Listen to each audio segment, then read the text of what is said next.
some of you have a hard stop. All right, would like to call the MCDD board to order. Do you mind, Emily, doing a roll call or No a problem. roll call? No problem. I can handle that. Ken Anderton. I am here. Great. Corky Collier. Here. Heather King. Here. Darian Santner. Here. Kenzie Berry. Here. Did I get everybody? I think you did, and I think we're in Perfect. session. MCD is now in session. All right, looks like I've got to toggle over here to my I only have one screen, which is always problematic here, but we have the B debt distribution resolution that Lori is up on first. Jim, did you want to jump in first? Yeah, I just want to provide a tiny bit of context. We're trying as a staff to be ready for any potential outcomes so that we can ensure smooth, continuous operational footing, regardless of how the next couple of weeks go.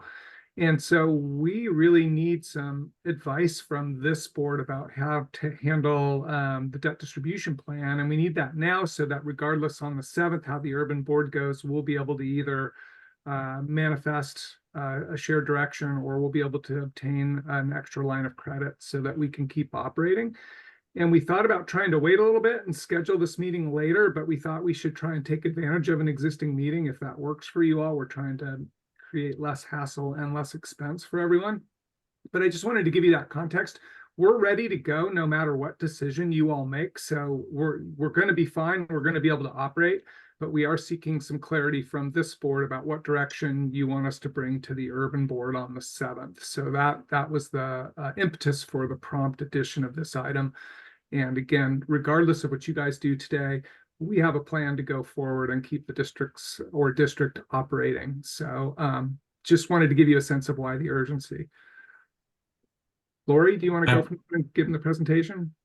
And Jim, Sure. I appreciate you bringing this to our attention, and we've only got a few more, really substantive things to do as a board, and this is, I believe, one of them. So let Lori go forward with the reason for the recommendation and what the urban district will do in the future in terms of this issue. Sounds good. Emily, can you allow me to share my screen, please?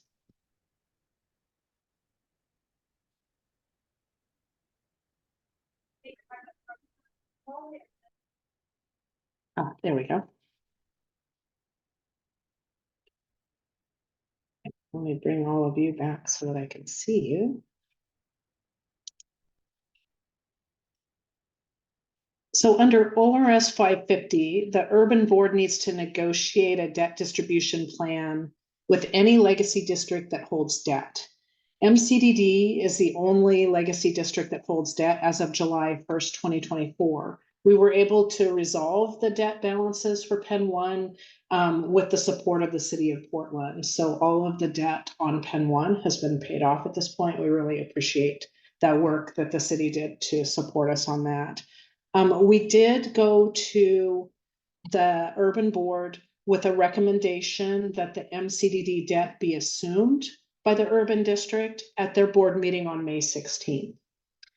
Some board members were concerned about this, so we're going to walk you through the information today, seeking your support to pay off MCDD debt balances prior to dissolution if the urban district decides not to assume the debt, or if the urban district decides to charge MCDD landowners an additional fee for the debt. And I'll walk you through all of the information, and we can talk about why we're making that recommendation. So there are two major categories of debt that are included in the debt distribution plan. First, there are employee-related liabilities, such as the PERS pension plan, unfunded pension liabilities. The urban board has already agreed to take on these liabilities in the transition under the terms of the intergovernmental agreement transferring employees from MCDD to the urban district. Second, there's capital debt. MCDD holds an IFA loan with Multnomah County with a balance of a little under $1 million. This loan funded capitals. MCDD also holds a capital loan with Truist Bank. That loan has a balance of $8 million and is at a very low 2.79 fixed interest rate. Wish we could find those interest rates today. As defined in ORS 550, the urban district receives all assets and liabilities from the legacy districts in the transition. MCDD is providing capital assets, restricted cash, and unrestricted or operating cash in this transaction. Let's take a look at each category of the assets being transferred.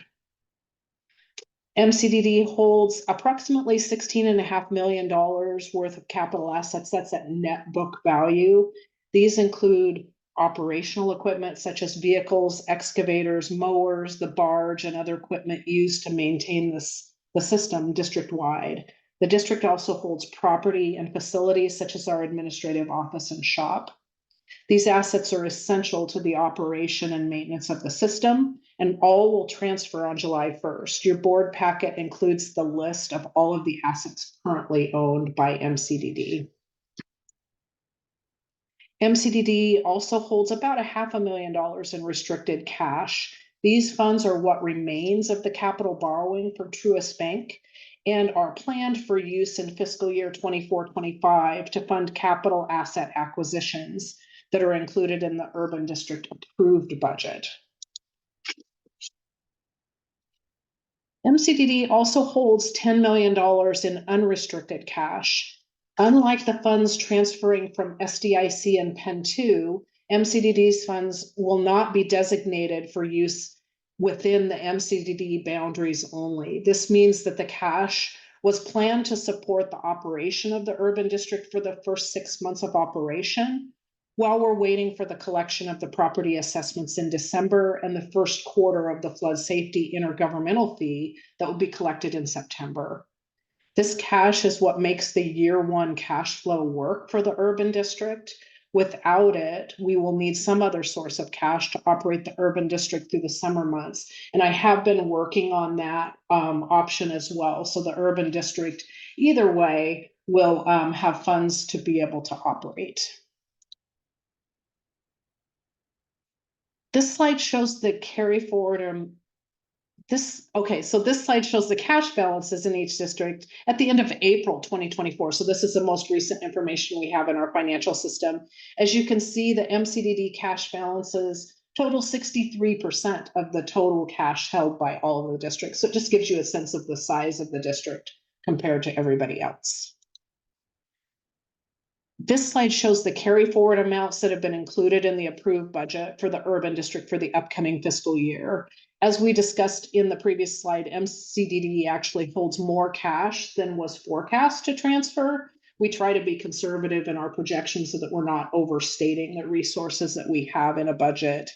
We believe that if it's necessary to pay off MCDD's debt prior to dissolution, MCDD would still transfer a similar amount of cash to the urban district as the other legacy districts, so between $1 to $2 million. The funds from Penn 1, Penn 2, and SDIC have been designated for use within those district boundaries.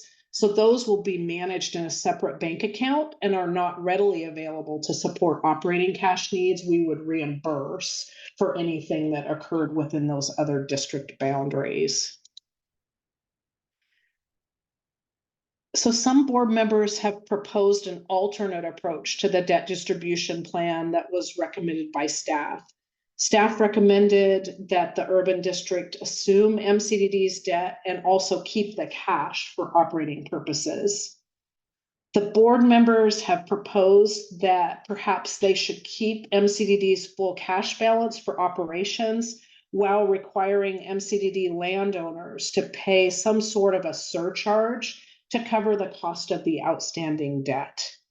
We believe that the cash balance on MCDD actually shows that MCDD landowners have already been assessed for the debt balances, and thus we believe we can't legally charge them again for these costs, unless the debt is maintained as part of the financing structure for the urban district and thus paid back by all of the residents in the district through regular operating revenues. So we think that if there were a surcharge, it would be a duplicate charge for the MCDD landowners. Let's take a look at the financial impact to the consolidated urban district. First, let's look at the cost of the debt that's existing today. The cost would be the interest to be paid. This capital debt is at a fixed interest rate of 2.79%. And that sort of rate, as I said before, is not achievable in the current market. We're at about between 7 and 8% now. As you can see, there are 15 years left of payments on the debt, which accumulates a total interest cost remaining of $1.9 million. If the urban district does not have the $10 million in operating cash, we'll need to do some sort of short-term borrowing each year to get through the months prior to the assessment collection. This sort of borrowing is called a tax anticipation note, and it's a normal part of operations for many of our Oregon local governments as a result of the timing of the property tax and assessment collections. The urban board will also lose some flexibility around establishing operating and capital reserves. We've had a lot of discussion about some reserve policies and looking at that in the first year of operations. You need extra cash to be able to set up those sorts of reserves. And if they don't have this $10 million in cash, they won't be in a position to set up those sorts of reserves firsthand. So then let's take a look at the cost of short-term borrowing. There are two pieces. First, there's the actual interest cost on the borrowing. I'm using an average rate of 5%, but we know that rate is too low in the current market. So I'm probably underestimating the cost of interest on this borrowing over the 15-year horizon, but we also are hopeful that the interest rates will go down in some of those out years. So I used a lower rate with that hope in mind. The total cost at 5% is 1.7, almost $1.8 million. Additionally, because the urban district won't have cash to invest or hold in our local government investment pool account, we'll be losing interest earnings. I'm using an average earning rate of 4%. That's where we're at right now. And over the 15-year horizon, that totals to $2.7 million in lost earnings. So altogether, we're at about $4.5 million without that $10 million in operating cash. So adding these two items together, the interest expense on the short-term borrowing and the lost interest earnings, the net cost to the district of losing the operating cash transfer from MCDD is about $4.5 million. Comparing that to the interest cost that remains on the capital debt of $1.9 million. So this is where we came up with our recommendation to the urban district that it would make more sense to hang on to that debt, keep the cash, and come out ahead. You come out ahead by about $2.5 million.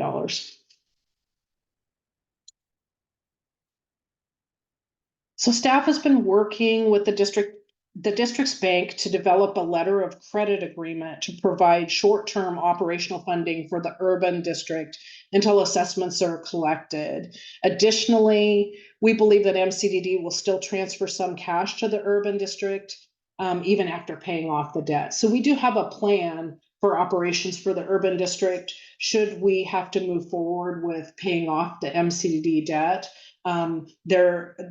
We do not have concerns about operations for the urban district in either situation.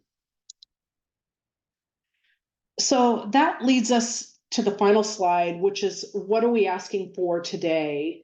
We're recommending that the urban board approve the debt distribution plan with MCDD on June 7th. MCDD then can provide the transfer of the operating cash, and we can move forward with the operations of the district. If the urban district doesn't agree to assume the debt, or if they ask that they assume the debt and the cash, but then implement some sort of a surcharge to the MCD landowners, then we would like the flexibility to move forward with paying off the debt on the MCDD side. So that's the resolution that you in your packet today, is just giving us that ability to move forward with paying off the debt so that our landowners within MCDD are not double charged for the payment of that debt cost. And with that, I can take questions and I'll stop sharing my screen. Hey, Lori, or Jim, we also asked our general counsel to weigh in. Allison, she would be here today, but she's on an airplane. Do you want to summarize her input, either one of you? Jim? I can give it a shot. We spoke with her before drafting the resolution and had her look at the resolution. And I think to summarize, she agrees that it's a good suggestion and that would provide protection for future costs against MCDD landowners that have already been paid. And she said this would be a typical type of action that would be taken in a merger and acquisition. So she felt like it was a good policy and a good move on behalf of MCDD. She did send Ken and me an email that I can share with all of you if you'd like. Yeah, I think we would want to put that in the record just so we have it, and let the board members see it. And Kenzie, I know you had a conversation with Allison at your request, and I wasn't part of that, but you may have some additional thoughts. I did. I was able to connect with Allison briefly earlier today because that was my first question as well, just wanting to hear her perspective. It was really helpful for me, I think, just kind of setting aside the impetus. I think this is just best practice, and Allison really confirmed that for me as well. Just adding my 2 cents while I have the mic. For me, it's like the 2 options that are laid out, that's not MCDD's decision to make, even though, you know, I have a clear point of view on which would be the more prudent one, but absolutely respect the process that is the new district's decision to make. I think it's really helpful and this is really helpful to clearly lay out what the bounds of those options are to inform that process. So very clear that option A or option B, and give it to the right body to decide. So that's just my 2 cents. And again, I really appreciated Allison's perspective on that. And it was helpful for me to just set aside kind of the, what sparked the need for this, but it's great that we're doing it because it absolutely is a best practice for this type of, event. Thanks, Kenzie. I would say that you're right. In the end, it is an urban district decision. The legislation defines it as a negotiation between the 2 districts, but I think that it's important for our board, for MCDD, to be looking at the impact on our landowners and make sure that we're sitting in a situation where we can address that regardless of which direction this ends up going. Absolutely. Yeah, and this board has a fiduciary duty to look out for the MCD landowners, and so that's a lens that we have to look through. Any question? Oh, Corky, you have your hand up. Go ahead. Sorry, I agree. This is a good fallback plan, a good precaution to put in place, but also want to reinforce that as we go forward with this, let's make clear that we don't anticipate or intend to go down this path, because everybody in the discussion of the urban district was united with the idea that, you know, we want to go with the best financial position for all the districts. Nobody's trying to harm MCD here, or, you know, or have them pay more than they should. We don't want to communicate that that's what we think. So let's be clear on that this is just a precaution as a fallback plan, but we anticipate that all the districts will move forward. The urban district will move forward with a plan that is best for all 4 districts combined. Thanks, Corky. Any other questions? Yeah, I'll just give you a couple items of my thought is, again, I very much agree with Lori and Kenzie in terms of we want to give the urban district the option that's allowed under the negotiations, but what we don't want to do is saddle our landowners with debt plus give away the cash that we could use to pay off the debt. That doesn't seem fair to me to do a double allocation to landowners that are part of this district. And so by passing this resolution, we prevent that option from happening, because if the urban district decides that they don't want to take on the debt, we just pay off it and there's less cash transferred. So it's as simple as that. It's simple accounting, and it just protects our landowners that we are required to protect. So I appreciate the team bringing this to our attention and vote. Any other information or questions before we move to a vote? I just have one other Darian? quick question. Yeah, thanks. So in that instance, if we pay off this debt and then the urban board has to enact Plan B, which is the short-term borrowing, higher interest rate, more expense, my assumption is that cost ultimately gets spread out over all 4 of the legacy districts because it's all in the new district rather than this just being focused. Okay, I just want to make sure I understood that correctly. It would be part of the operating budget, which is funded actually district-wide. So a portion of that funding comes from our intergovernmental flood safety fee, which is actually allocated across the district, even outside of the floodplain.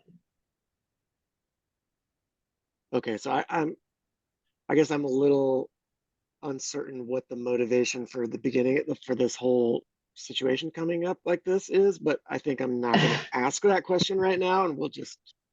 Well, I can answer it. I'm in an interesting role where I'm the CFO for MCDD as well as the CFO for the urban district. And so when I look at the urban district umbrella and some of the slides that you see in the presentation, which I shared with the urban board, you look at the overall cost, right? So you look at the cost of the lower interest borrowing versus the cost of having to be short cash and do short-term borrowing. And it makes sense to say, let's take on that lower interest debt.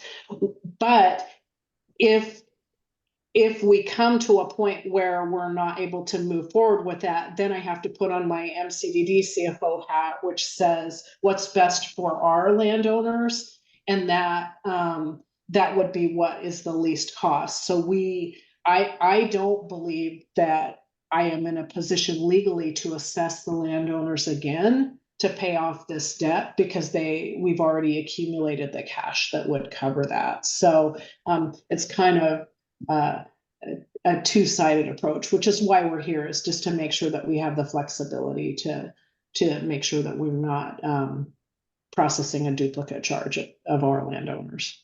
Right, isn't the urban board assuming the existing debt at the low interest rate? Isn't that ultimately the lowest cost way forward for them as well? And so, okay. Well, so, I think it depends on what guidance they would want to give on the surcharge issue. So. Okay, well, I'll leave it there for now. Thanks. Okay. Thanks, Darian. Any other questions? Good discussion. All right, let's just move to vote. I think Corky had his hand up. Oh, Corky, sorry. Go ahead. Yeah, I just wanted, and Lori, correct me if I'm wrong here, but I think to one of Darian's questions, if we move forward with this resolution, if we went with this plan and paid off that note, then the cost will increase in the future for MCD ratepayers. So we don't want to move forward with this, because in the long term, our ratepayers will end up paying more because there'll be a higher interest rate on the new note. Is that right, Lori? Everyone will pay more. Exactly, right. District-wide. Yeah. Correct. And let's be clear, because I kind of see some people sort of thinking, oh, who's out to get us or something. I don't see that at all. I mean, I'm on the urban board and I do not see any animus or any ill intent here. It's I assume some misunderstanding on how the numbers work out. So I think that, some clarification, I'm sure Lori's well on her way to doing that, should settle any concerns I would fully anticipate. Yeah, I think, you know, what we don't want to happen though is to saddle the future landowners with debt and a surcharge that they've already paid, that we have cash that we could have paid the debt off. So that's the scope of our assignment today, is to protect against that happening and to give the urban district kind of the conditions of the negotiation, right? You take the low cost loan, but you're also getting unrestricted cash. So there's a trade-off there, and they're getting more cash than there is the loan. It's just like taking out another loan, but you're taking it out in a low interest rate environment, right? Because you have that existing loan. So, Do we have a sense, just if I'm Joe, MCDD landowner, which I guess I am, how does it shake out if this surcharge were to come to pass focused on just that district? How would that pencil out as compared to what the cost would be of the short-term borrowing across all the districts in terms of what would land on my checkbook, if you understand what I'm saying? Has that been compared apples to apples? That's a good question. That is a good question. Well, number one, I don't think the surcharge is legal because we've already collected the funds. So I hit the ethical wall when I came to that point. If I were to jump over the ethical wall, which is hard for me, and Jim will probably laugh at me about that, but it is very difficult for me to jump over the ethical wall, I still believe that the surcharge would end up costing the landowners more, because in that point, you're not just comparing the interest costs, but you're having them pay again for the principal. So it does end up being significantly more if they are surcharged than what we would pay on the interest related to the short-term borrowing. Because you've got $8 million worth of debt to pay off in addition too. And So while you're we, talking about $10 million when you look at the interest and the principal that needs to be paid off on the long-term borrowing versus the 4.5 that would be the cost of the short-term borrowing. So it would be significantly more for the MCDD landowners. a couple of other thoughts, Darian, is, you know, compression will impact assessments, and that changes year to year. And so there's some variability. We could probably forecast something. The other challenge staff has identified is that we have to use a consistent methodology across the floodplain for assessments, and the flood safety benefit fee is allocated by population. So we would have to assess a brand new fee, which we have authority to do at the urban district. But as we learned trying to develop the original operating revenue construct, collection is a beast. And so collection would add both under collection and the costs of collection to the interest payment and principal payment, which would increase those costs again to the whichever landowners were subject to that surcharge. Across a wider number of landowners and less of the large landowners, I would assume too, if it's all 4 districts. Right. Okay, thank you. So all right. what you're looking for is a motion, not the full resolution. Is that correct? Correct. Do we have, I don't know, did we develop a motion? I'm not sure we did. I don't think we did. We were kind of scrambling. And I think Okay. you I know. move. Emily, Lori? can you help us with that? Yeah, it's on your last slide. I can put that in the chat if could- you want to. I can pull up the slide. That will would- just help us craft it on the fly. It could be as simple as I move to I approve move to approve. number. Yeah. Yes. All So nice in right. 3 words. All right, let's go ahead and move. Could I get somebody to move the resolution? I can do that. This is Kenzie. I move to approve resolution 2024-0501, authorizing payment of outstanding long-term debt if the urban district board does not agree to assume MCDD outstanding debt. And now Like that I I've found my said. mute button, I will second that. All right, we got a motion in a second, and let's do a roll call vote. Emily, want to do that? You're muted. Got it. Kenzie Berry, Aye. Darian Santner, Aye. Corky Collier, Aye. Heather King, Aye. and Ken Anderton. Aye. Motion passes unanimously. Thank you. I appreciate your time. Sorry about the short notice on this one. That was a great topic. Thanks for bringing it to us. Now, we wanted to have at least one meaty topic, you know, before we ride off into the sunset. So, all right, the next item, we can pull that off the screen. And I believe we're going into executive session. If I could get the text of that as well. Sure, I have that.